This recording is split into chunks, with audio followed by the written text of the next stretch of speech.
Boa noite a todos. Nós vamos pedir a Yasmin para ler a mensagem da noite para nós.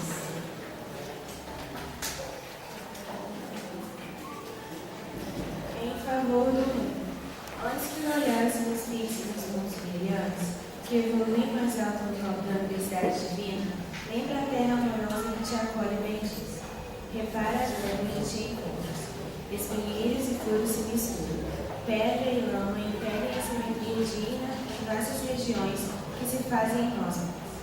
Vermes e plantas venenosas perturbam grandes linhas da paisagem. Esta é a casa de trabalho em que o Senhor se curva. Faze alguma coisa para melhorá-la, embelezar ou embelezar.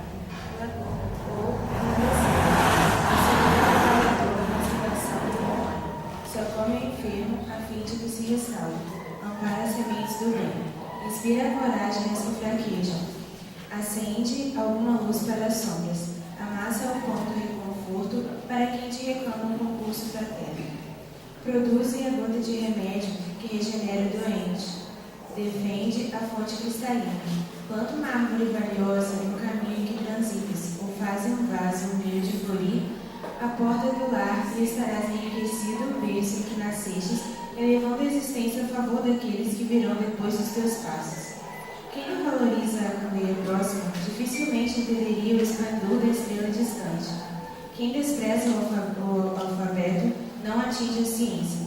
É preciso começar com o bem e persistir com ele se desejamos a perfeição. Cada qual, porém, avança na senda que lhe é própria. Ninguém caminhará para a gente sobre olhos.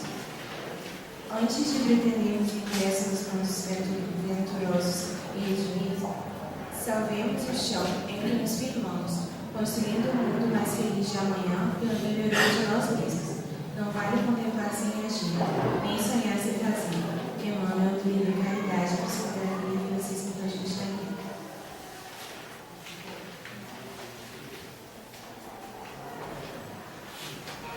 Hoje nós temos um palestrante lá de Campos, o Sr. José Rolando, que vai trazer para nós a lição da noite.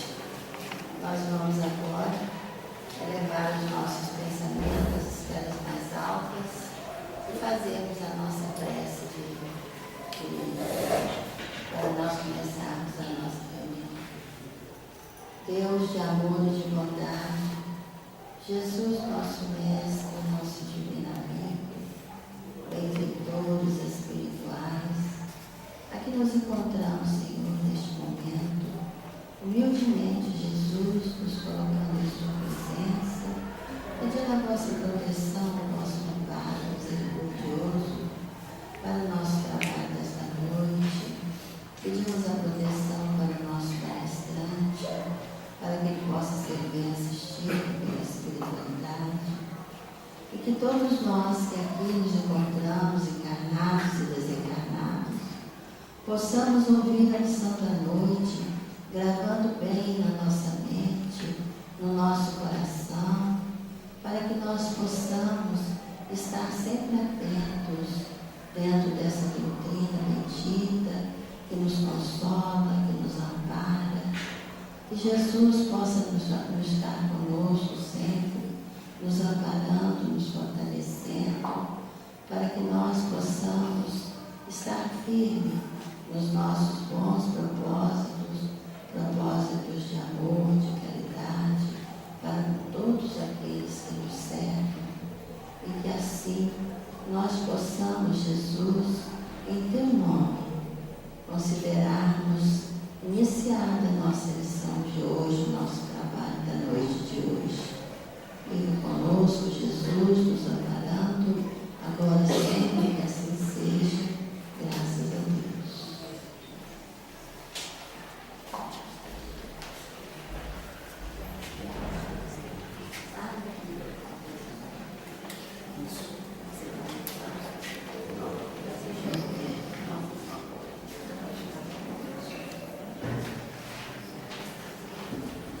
Boa noite a todos.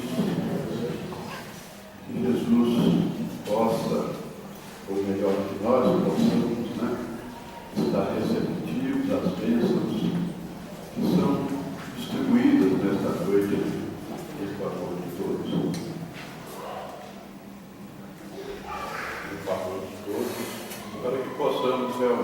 beneficiar desta oportunidade.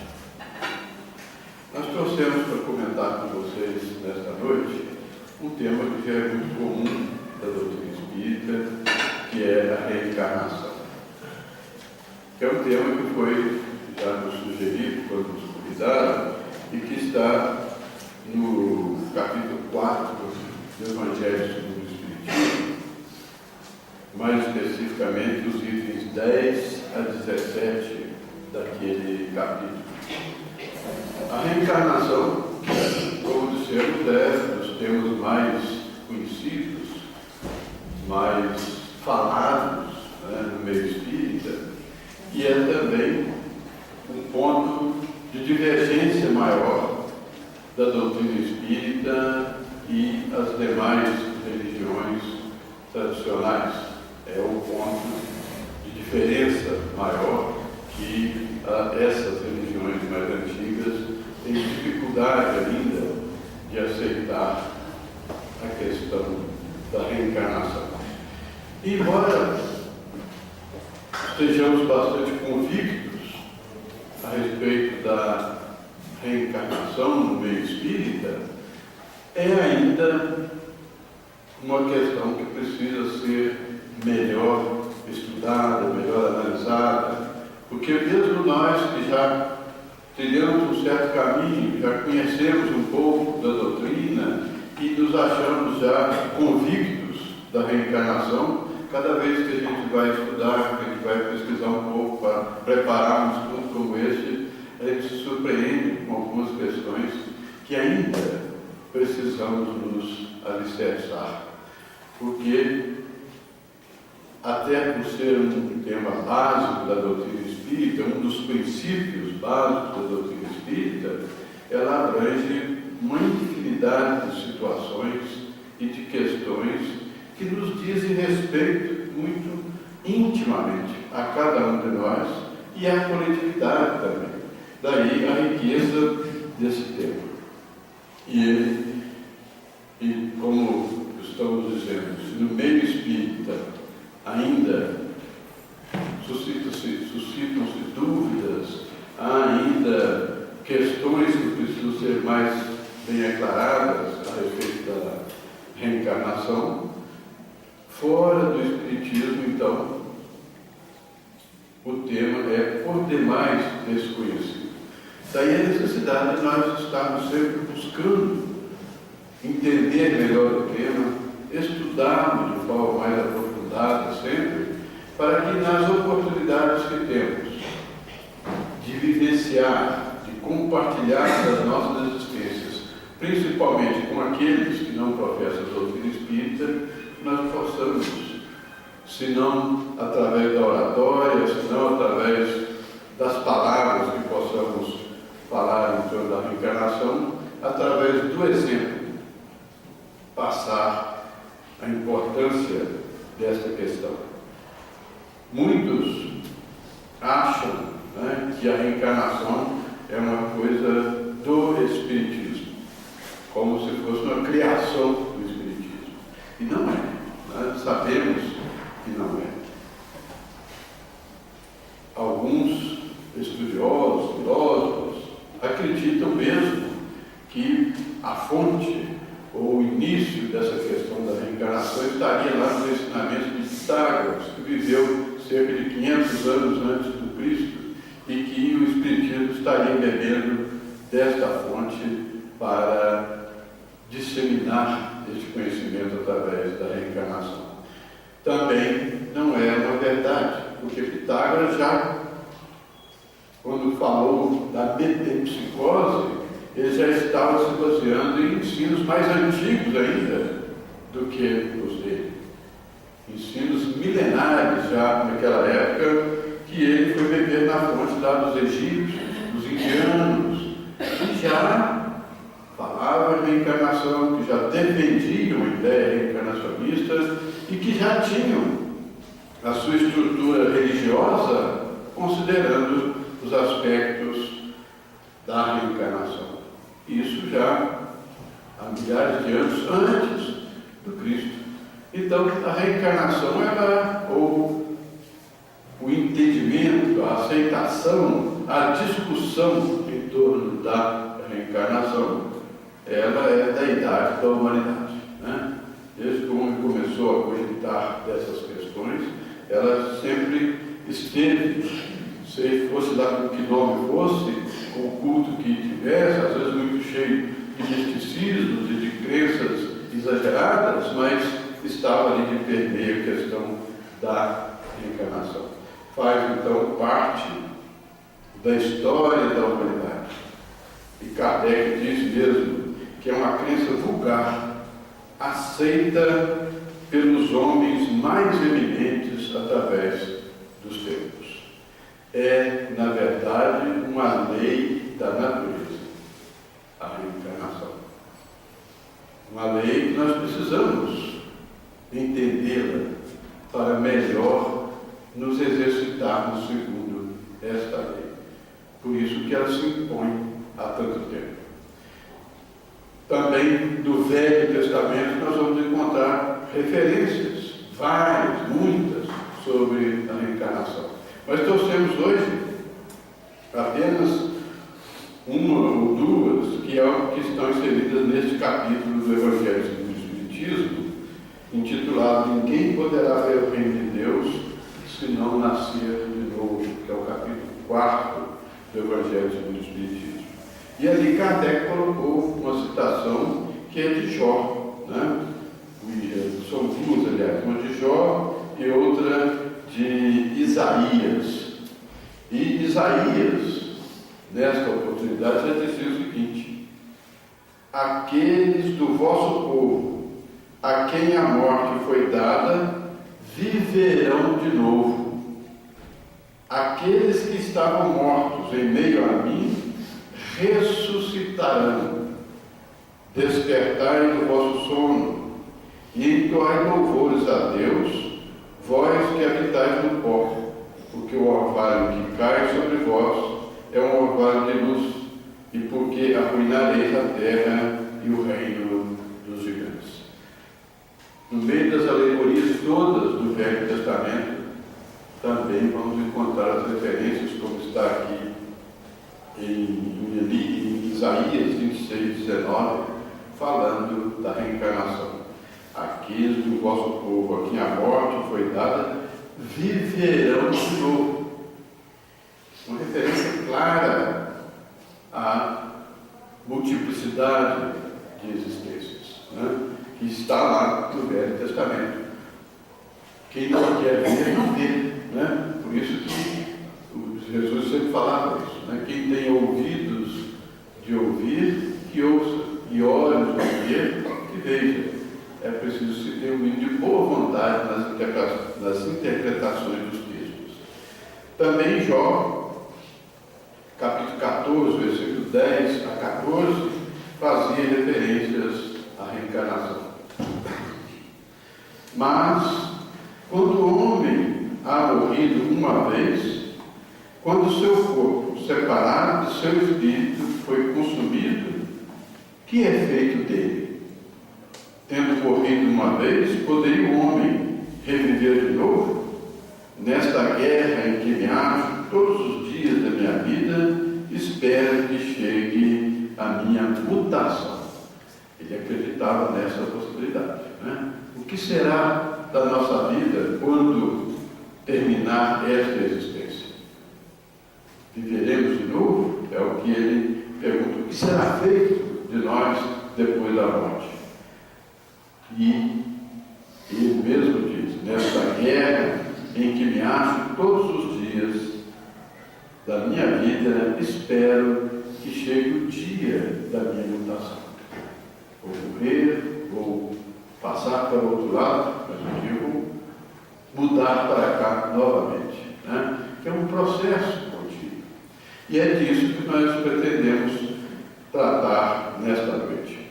Jesus também, conforme está aqui nesse mesmo capítulo, além daquele diálogo com Nicodemos, que já deve ter sido abordado aqui várias vezes com vocês, quando ele diz: necessário vos é nascer de novo, também aqui no item 10 do capítulo 4, na narrativa de Mateus, nós vamos encontrar uma referência interessante. Ora, disse Jesus, né? Desde o tempo de João Batista até o presente, o reino dos céus é tomado pela violência, e são os violentos que o arrebatam, pois que assim o profetizaram todos os profetas até João e também a lei. Se quiserdes compreender o que vos digo, ele mesmo é o Elias que há de vir. Ouça aquele que tiver ouvidos de ouvir. Isso está em Mateus, capítulo 11, versículo 12 a 15. Em que circunstâncias que Jesus fez estas observações? Fez essas declarações a respeito de João Batista. Jesus estava aqui no início do seu messianato, né?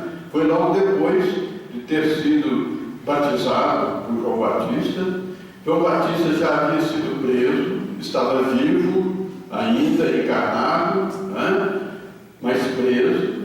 E quando Jesus começou a fazer o seu movimento, vamos dizer assim, né? Conversando com as pessoas, já promovendo algumas curas, os discípulos de João Batista, aquelas pessoas que acompanhavam João Batista, ficaram tanto arredias e foram até a prisão onde se encontrava João Batista e falaram com eles: olha, aquele rabi está fazendo isso, aquilo e aquilo outro, né? E João Batista confirmou, porque ele já tinha dito, né, que aquele seria o Messias, né? E mandou: vão até ele. É como se ele tivesse querido transferir os seus discípulos para darem continuidade com Jesus, né? E perguntem a ele se ele é o Messias. E eles foram e perguntaram, e Jesus confirmou aquela situação.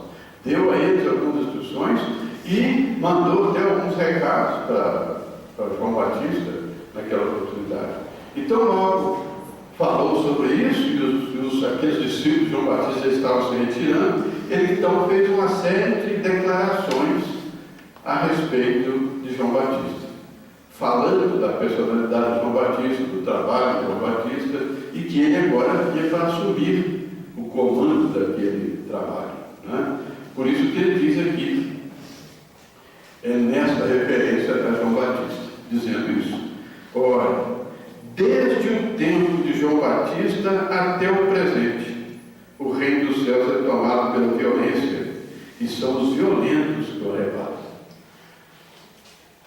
Por que Jesus falou desta forma, se João Batista ainda estava encarnado? Ora, desde o tempo de João Batista até o presente, ele estava falando de quem, na verdade, aqui? Como assim, de João Batista até o presente? Se João Batista no presente, naquela época, estava vivo, encarnado, preso, aguardando aquilo que foi a sua execução, né? Na verdade, ele estava se referindo a João Batista, mas não naquela encarnação, estava se referindo a Elias.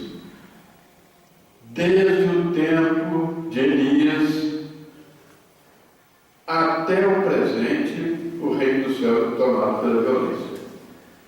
Porque Elias tinha usado violência, né?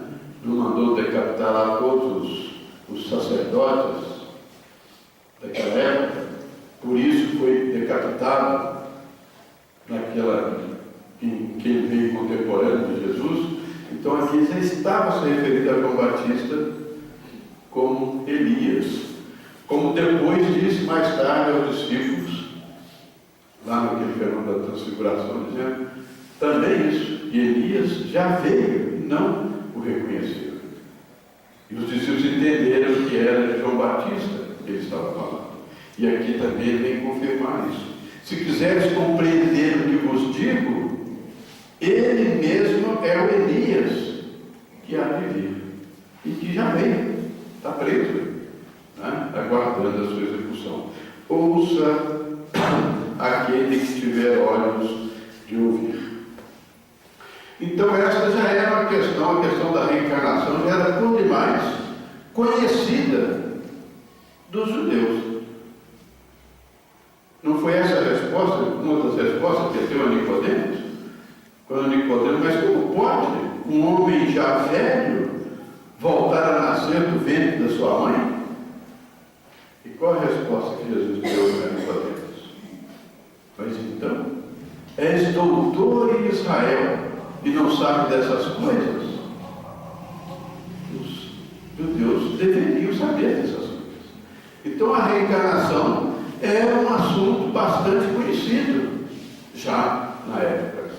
Apenas os judeus, que era quem falava mais disso, né, não tinham, e é a cultura judaico-cristã que nos trouxe essa cultura religiosa, eles não tinham uma noção muito exata da questão da reencarnação.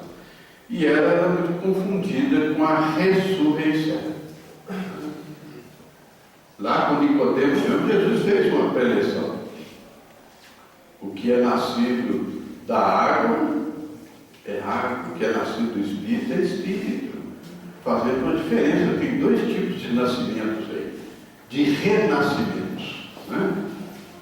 Um deles é o renascimento material que ele simbolizou naquela oportunidade com a água.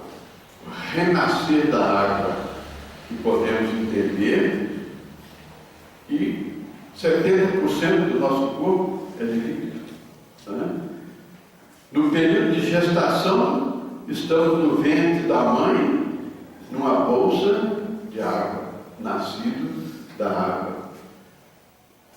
Essa é matéria. Mas tem um outro tipo de nascimento, que é a ressurreição. E não é aquela ressurreição que a gente viu lá de Lázaro, porque Lázaro, na verdade, não havia morrido.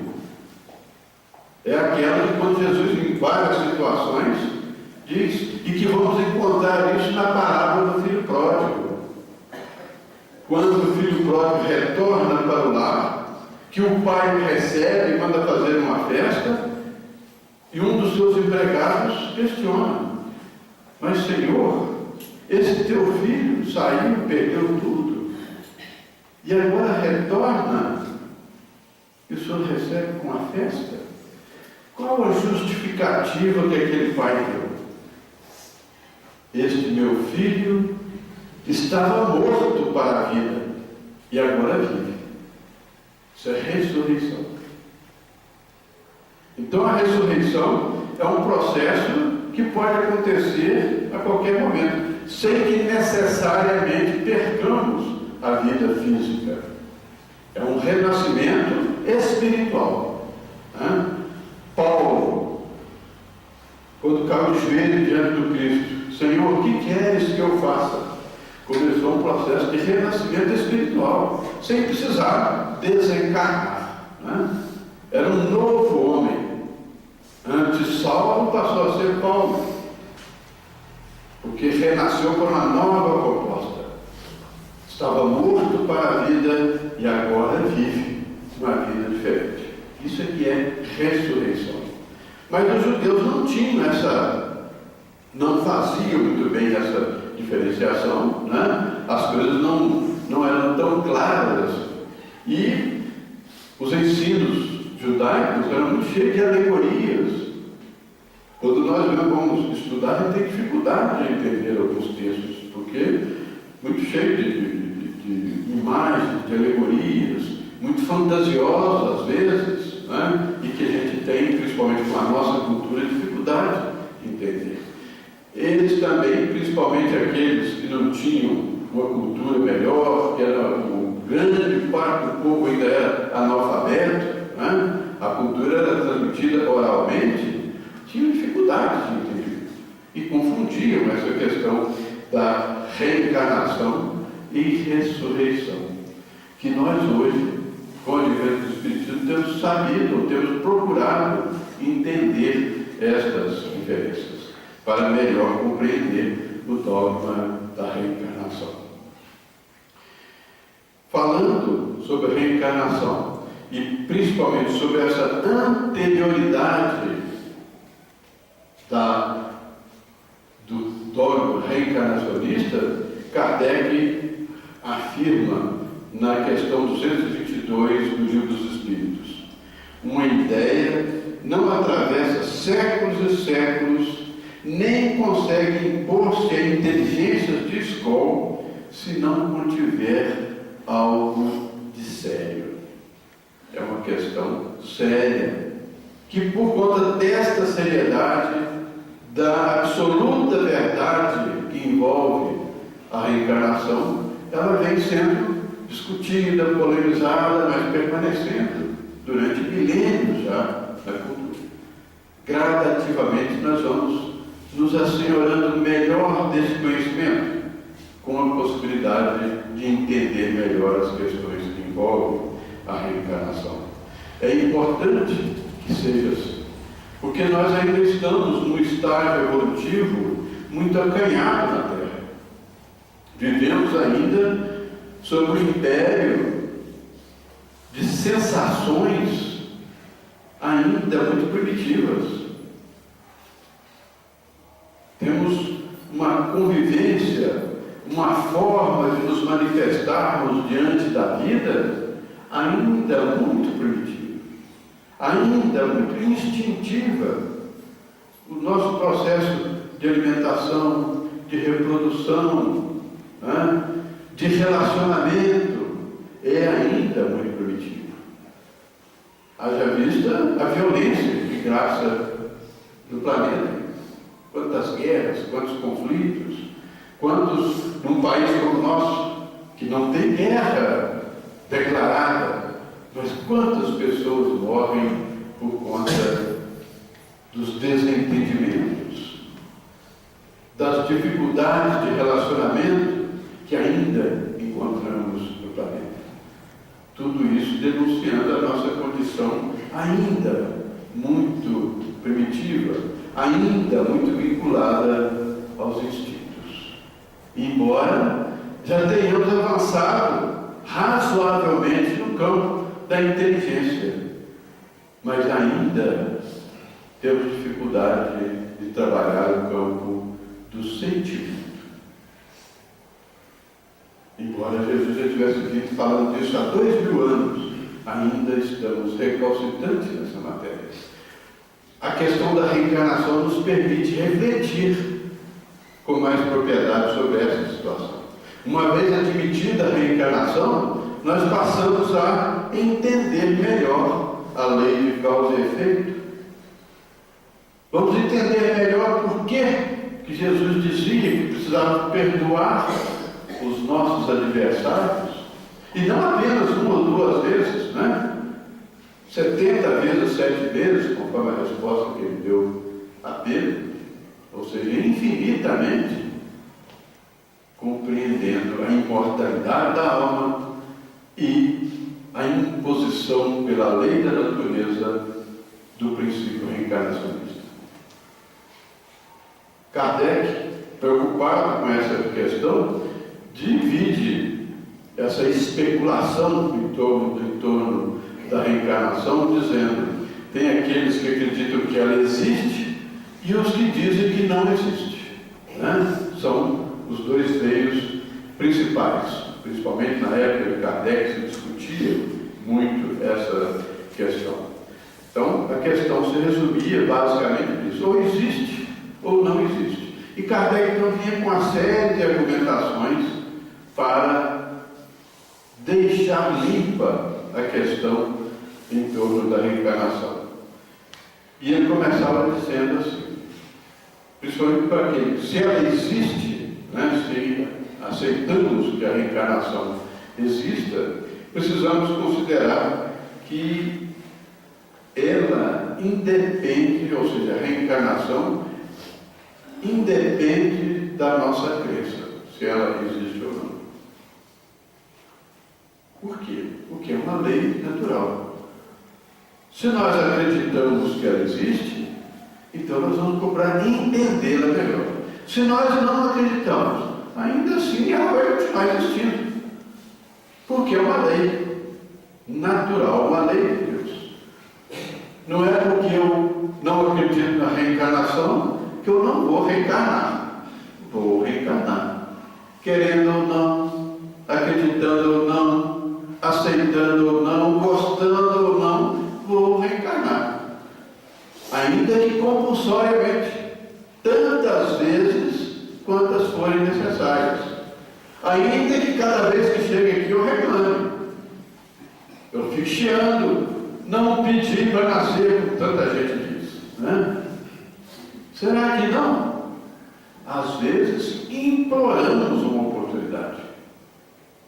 E nos foi concedida a bênção da reencarnação. E aqui a gente não consegue aproveitar minimamente a oportunidade. Então, independente da nossa crença, se ela existe ou não, ela está aí impondo a sua existência para que nós possamos viver de acordo com os princípios reencarnacionistas. Renascemos compulsoriamente e passaremos pelo que tivermos de passar, acreditando nela ou não. Renasceremos. Todos nós. O mais cético em relação à reencarnação já teve milhares de encarnações. Porque somos espíritos velhos, antigos. Outro dia, brincando com as pessoas que a gente dá assistência na nossa casa, que é um grupo de senhoras, 18, 20 senhoras, e elas são da comunidade lá, de dar assistência, mas a gente tem procurado levar os conceitos espíritas, para que elas possam ir se assenhorando com isso, né? E eu aí fui perguntando a cada uma delas a idade que tinha. Pedi licença, todas as senhoras, né? E elas foram falar. 55, 60, 70, tinha lá que tinha 79 anos, né? E cada uma foi falando ali. Eu falei, vocês todos são mentirosos, né? Como? Estão escondendo a idade. Vocês são muito mais velhos que isso. Não, porque não somos, que isso, né? Eu diria que aqui, cada uma de vocês aqui, deve ter aí, no mínimo, 200 mil anos. Elas viveram, né? Por que isso? Nós vamos ver com André Luiz, lá em Evolução em Dois Mundos, ele falando que a idade do homem, o homem dos sílex, da idade da pedra, em Evolução em Dois Mundos, ele diz que as primeiras almas humanas, as primeiras habitações do corpo foram há cerca de 200 mil anos. A nossa ciência também fala isso. O homem, os indícios do surgimento do homem erectus, né, data de 200 mil anos. O de Neandertal um pouco anterior, mas é considerado Homo sapiens, o homem que domina a inteligência, ou que começou a dominar a inteligência, há cerca de 200 mil anos. E vinha num processo lento de desenvolvimento, vinha vindo num processo lento de desenvolvimento. Né? Somente há 60 mil anos, o homem começou a articular algum som parecido com palavras. Né? Até então eram grunhidos ainda. E veio lentamente esse processo. Até que vieram os exilados de Capela. E aí deu um impulso a esse processo evolutivo, que começou de forma mais acelerada. Né? Os nossos primeiros escritos, né, leis escritas, datam de 5, 6 mil anos atrás. Muito novos ainda. Mas o que aconteceu nesse período todo? Reencarnações sucessivas. Nós. Né? Por isso eu disse, temos no mínimo 200 mil anos. Se algum de nós fazemos parte daquele grupo que veio de Capela, aí a conta é muito maior. Porque já tinham feito lá do planeta de origem todo o processo evolutivo e já vieram para cá com inteligência, dominando algumas técnicas, já com uma tecnologia um tanto mais avançada do que os que estavam aqui. Mas se somos da Terra, temos no mínimo 200.000 anos mesmo de existência como homens. Kardec então vai salientando alguns outros pontos, né? Das ações de cada um depende as condições da sua existência. A vida que temos aqui, né, na programação espiritual que foi feita para a nossa reencarnação, está vinculada às nossas ações pretéritas. A cada um será dado segundo as suas obras. É um princípio da lei de Deus, que Jesus veio nos ensinar, a cada um segundo as suas obras. Não é isso? Então, a vida que levamos aqui significa, reflete o nosso passado. Aí nós pensamos assim, mas tem tanta gente que leva uma vida morna, tranquila, uma existência inteira, né? Sem maiores problemas. Então quer dizer que são espíritos já de uma evolução maior e que estão tranquilamente aqui na Terra? Não necessariamente. Porque espíritos de envergadura maior, quando reencarnam, não levam uma vida de tranquilidade, de mansidão. Vêm para trabalhar. Levam uma vida agitada, cheia de compromissos, sempre se importando mais com os outros do que consigo próprios, né? Então, nós às vezes estamos levando uma vida muito tranquila, sem maiores problemas, na verdade, estamos estagiando na Terra, ainda muito despreparados para enfrentar situações agudas que provocamos no passado.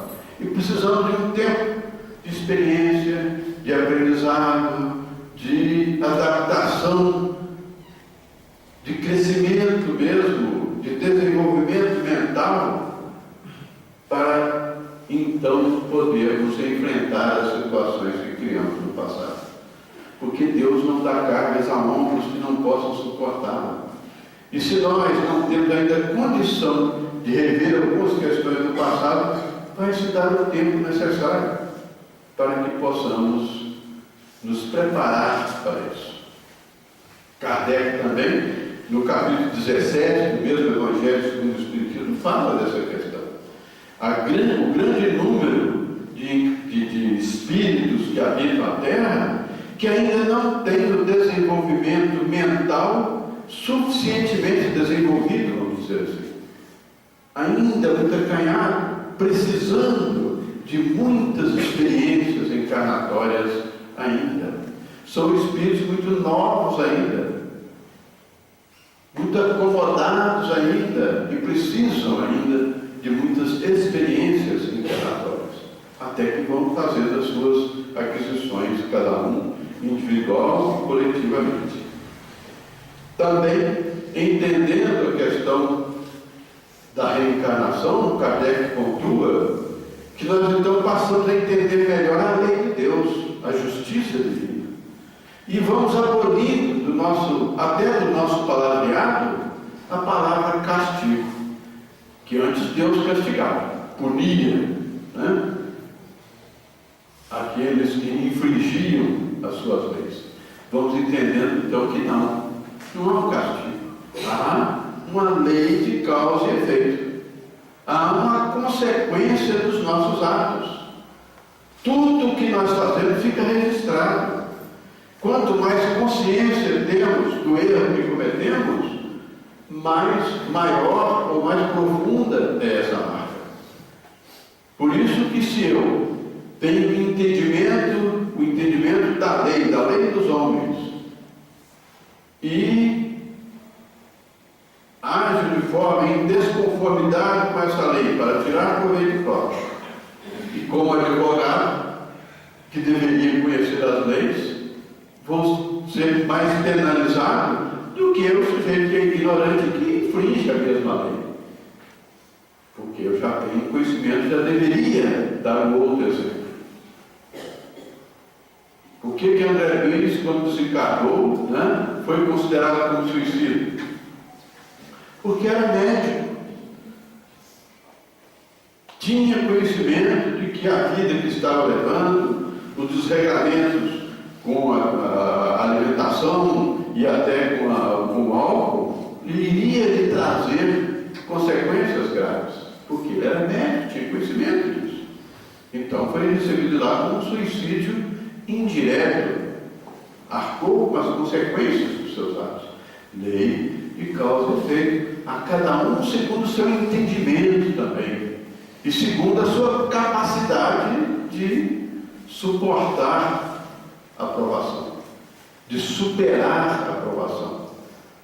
Não vai se dar carga que o indivíduo não consiga carregar. Então ninguém está aqui injustamente, por equívoco da lei de Deus. Por mais dura que seja a provação, não há injustiça. É o que nós vamos aprender. Tem uma razão de ser. Eu não me lembro dela, mas se eu tenho fé nisso, se eu estou convicto dessa questão, é preciso que eu comece a me examinar. Como é que a gente vai saber ou ter uma ideia de quem fomos no passado? Não é muito difícil. Basta que a gente seja um pouco mais honesto conosco mesmo. Pelas nossas tendências, nós já podemos ir determinando onde nós erramos no passado. Por isso que Sócrates convidava para o conhece-te a ti mesmo, mas com sinceridade. É que para nós é difícil fazer esse exame, né? Às vezes somos um poço de arrogância e de orgulho, mas nós não nos reconhecemos como tais. Eu arrogante? Você está doido, né? Mas somos orgulhosos, vaidosos. É preciso que a gente comece a examinar essas questões para ver até que ponto nós temos essas questões. A doutrina nos ajuda a fazer esta reflexão.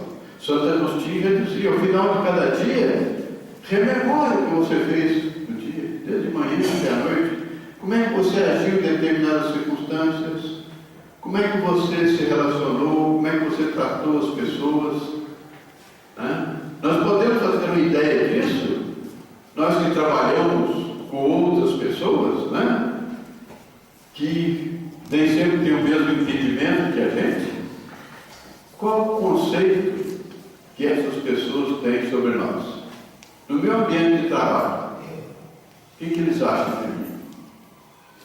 Não aquela questão do chefe, né? Você que é o chefe e todo mundo agrada porque ele quer, todo mundo quer ficar bem com o chefe. Mas será o que dizem de mim quando eu não estou presente? É aí que nós vamos começando a perceber que tipo de indivíduos somos. Porque o nosso passado fala alto e vai nos mostrando quem realmente somos.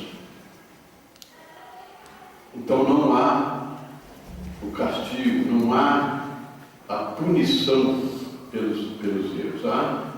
Existem oportunidades de se refazer, de ressurgir, de eliminar o homem velho e vicioso, e aí sim acontecer aquele processo que nós já falamos lá atrás da ressurreição de um sujeito limpo para a vida. Nesse trabalho de exame meticuloso que nós podemos ir fazendo. Admitindo uma única existência, pondera Kardec. Vamos admitir, segundo alguns, né, que todos nós só temos uma existência. A alma foi criada junto com o corpo no momento do nascimento e acabou no momento da morte, né? Que é a concepção de alguns céticos que ainda acreditam que tem que aproveitar esta vida, que ainda que não falem assim, muitos fazem isso. Vivem como se fosse a vida fosse uma única existência. Eu tenho que aproveitar o máximo a vida, porque depois eu vou, acaba tudo, fica tudo aí, né? E eu não tirei proveito da vida falam disso da vida material. Falando dessa questão, chamando a atenção para essa questão, Kardec traz algumas reflexões aqui na questão 222. Na verdade, a questão 222 não é uma pergunta como as demais. Kardec aqui faz uma série de considerações sobre a pluralidade das existências. E ele diz o seguinte, lá a uma certa altura, algumas perguntas que ele faz com relação a essa questão para aqueles que acreditam ou que acham que nós temos uma única vida que começa no nascimento, quando a alma se liga ao corpo, e termina no túmulo. Por que, então, mostra a alma aptidões tão diversas e independentes das ideias que a educação lhe fez adquirir?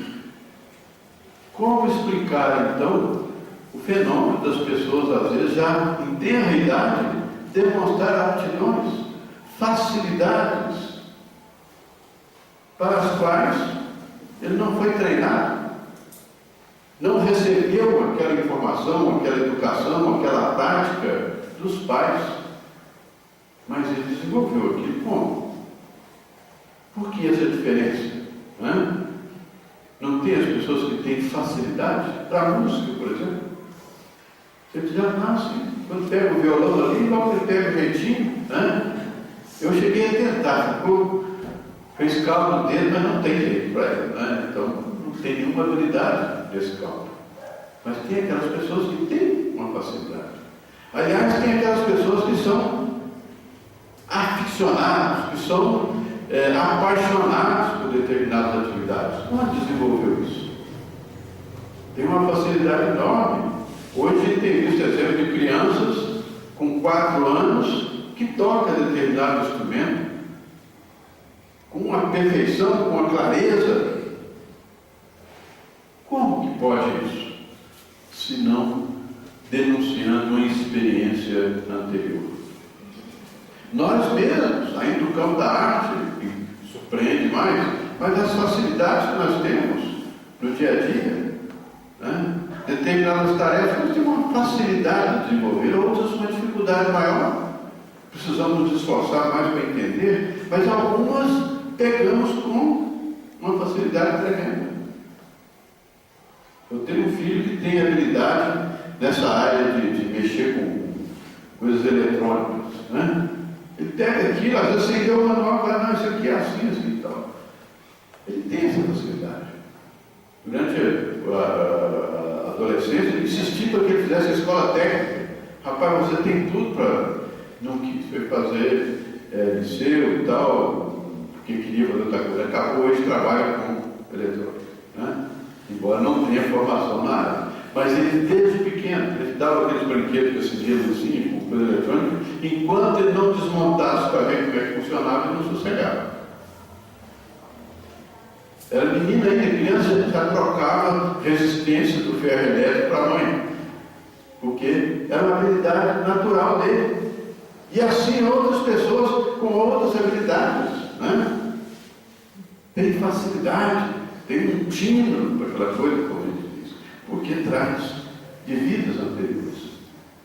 Hoje, às vezes, até deslocados, estão vivendo outras experiências, mas o que gostaria de fazer era outra situação.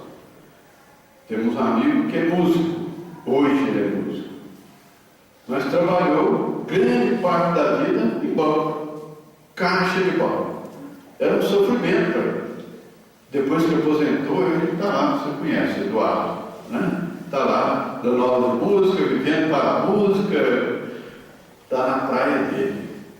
Mas ele não conseguiu ter o ganha-pão da música, porque precisava desenvolver outras habilidades. Mas é flagrante nele. Você fala em música, ele para tudo. É a vontade central que todos nós temos. A outra questão: de onde vem a aptidão extra-normal que muitas crianças em tenra idade revelam para esta ou aquela arte, para esta ou aquela ciência, enquanto outras se conservam céu inferiores ou medíocres durante toda a vida. Não somos todos filhos de Deus? Todos criados à sua imagem e semelhança? Por que alguns apresentam um desenvolvimento melhor em determinadas áreas? Donde em uns as ideias inatas ou intuitivas que noutros não existem? Porque alguns já demonstram uma inteligência mais apurada, mais ativa, e outros ainda têm uma dificuldade maior de entender as coisas? São experiências que alguns já têm, já estão mais livres de experiências, já aproveitaram mais o desenvolvimento da inteligência em outras oportunidades, enquanto que alguns ainda estão mais acanhados nessa jornada. Porque há selvagens e homens civilizados. Se tomar de um menino tentote recém-nascido e o educar nos nossos melhores liceus, fareis dele algum dia um Laplace ou um Newton? Eu pego um indígena lá, um Yanomami, vou dar a ele toda a estrutura para ele estudar. Será que ele vai se desenvolver? Será que ele vai ter condição de acompanhar uma criança que já aculturada aqui no nosso meio, outra dentro da outra realidade? É claro que não. O indígena é ainda um espírito lá com as suas limitações ainda, vivendo uma vida muito diferenciada, que é uma característica de um planeta de provas e expiações, que temos desde um Newton, um Laplace, já temos aqueles que viajam pelo espaço, que sondam o cosmos, falando de coisas que nós temos dificuldade de entender, envolvidos com a física quântica e tudo mais, nós nem sabemos o que é isso, né? E temos o índio, que ainda está vivendo lá na selva. Todos filhos de Deus, em estágios diferentes de evolução, precisando sim do amparo daqueles que estão mais à frente, mas isto se dá através da reencarnação. Espíritos que ainda estão mais limitados, mas que também atingirão um patamar mais elevado no decorrer do tempo, de acordo com o esforço que cada um vai empreendendo nestas situações. Então, todos nós, quando renascemos, e é o que Kardec vai colocando, já trazemos em nós a intuição daquilo que aprendemos antes. Conservamos isso. Nós nascemos com o véu do esquecimento, ou seja, não lembramos quem fomos, mas no nosso psiquismo as aquisições estão ali. Nada se perde. É por isso que quando fazemos a regressão de memória, nós resgatamos situações lá do passado.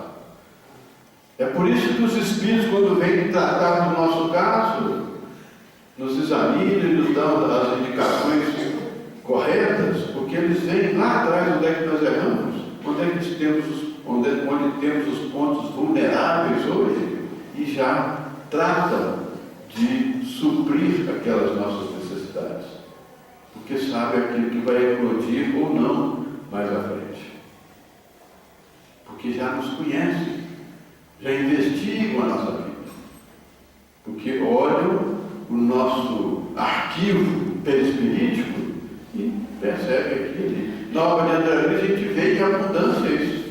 Quando o instrutor vai lá, bota a mão na testa do indivíduo, olha agora, André, veja.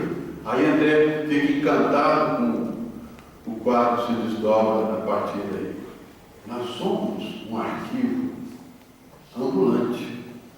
Está tudo aqui na nossa mente.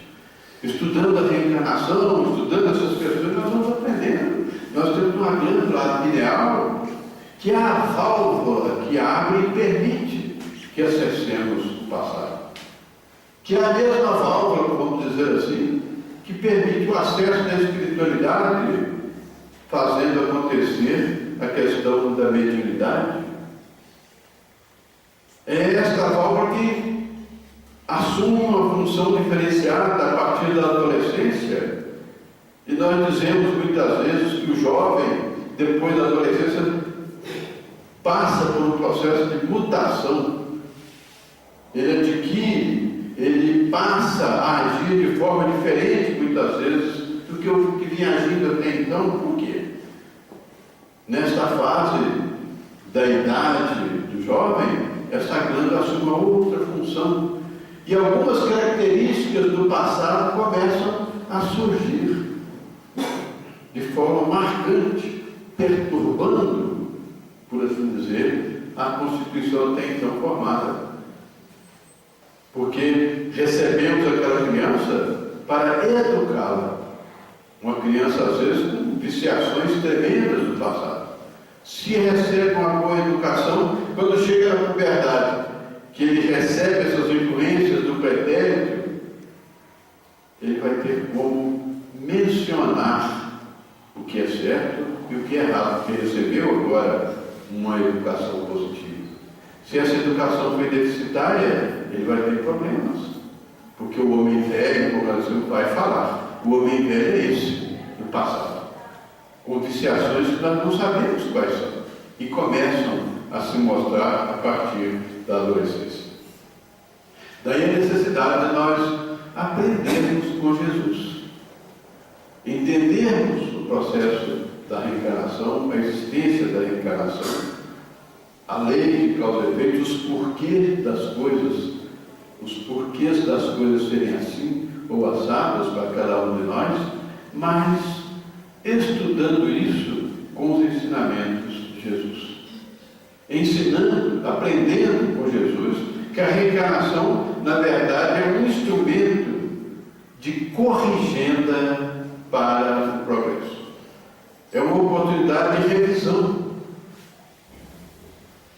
de experiências novas, ou até no mesmo campo, mas para que possamos superar as dificuldades que criamos no passado, ganhando ponto com isso, enriquecendo o nosso livre-arbítrio, porque Deus nos quer como co-criadores, não nos limita em nada, nos dá a liberdade até de errar, a liberdade até de negar a sua existência, para que nós aprendamos pelos próprios méritos. Ele quer que tenhamos mérito, e isso se dá através das muitas existências, até que numa delas a ficha caia e eu comece a fazer um movimento diferenciado. Então, é um instrumento de corrigida para o progresso, segundo os ensinamentos que Jesus nos deixou. Com ela, o exercício da justiça divina vai se estabelecendo, vai ganhando raiz no nosso entendimento. E nós vamos entender o porquê e o significado daquela questão que também é Jesus que nos coloca lá na parábola das ovelhas desgarradas. Não é? Nenhuma das ovelhas que meu Pai me confiou se perderá, que está naquela parábola da ovelha desgarrada. Nenhuma se perderá, porque todos somos filhos de Deus, todos teremos a oportunidade de refazer o caminho equivocado, de chegar até lá. Se não for nessa encarnação, será na outra e na outra. Mas agora a Terra está chegando num momento de transição, e quem não tiver condição moral de continuar no planeta, não vai continuar no planeta. Como é que vai ser com esses que serão banidos do planeta? Serão levados para outro local e lá vão continuar o processo, vão retomar o processo, terão outras oportunidades lá, porque nenhuma das ovelhas se perderá. Apenas algumas poderão até agora ganhar o reino dos céus. Outras vão demorar um pouco mais e outras bem mais. Né? Depende de cada um, do esforço de cada um, à medida que vai entendendo isso. A grande bênção da doutrina espírita é trazer de forma clara estes conceitos.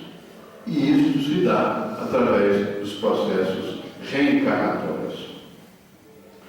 Com ela, entendemos a manifestação da imensa misericórdia que Jesus nos prometeu.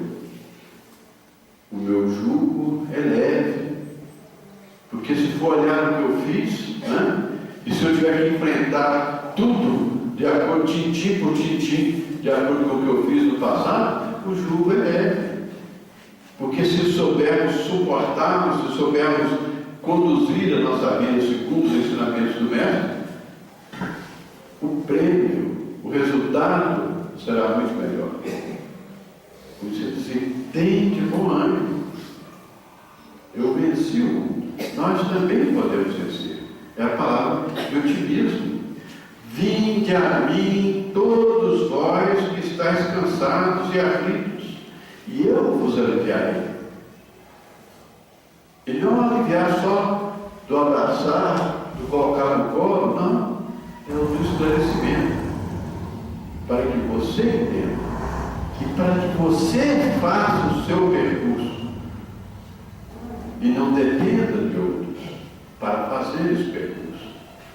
Agora, esse percurso tem que ser feito carregando outros, auxiliando outros, convivendo com outros, se auxiliando mutuamente, mas cada individualidade fazendo a sua trajetória.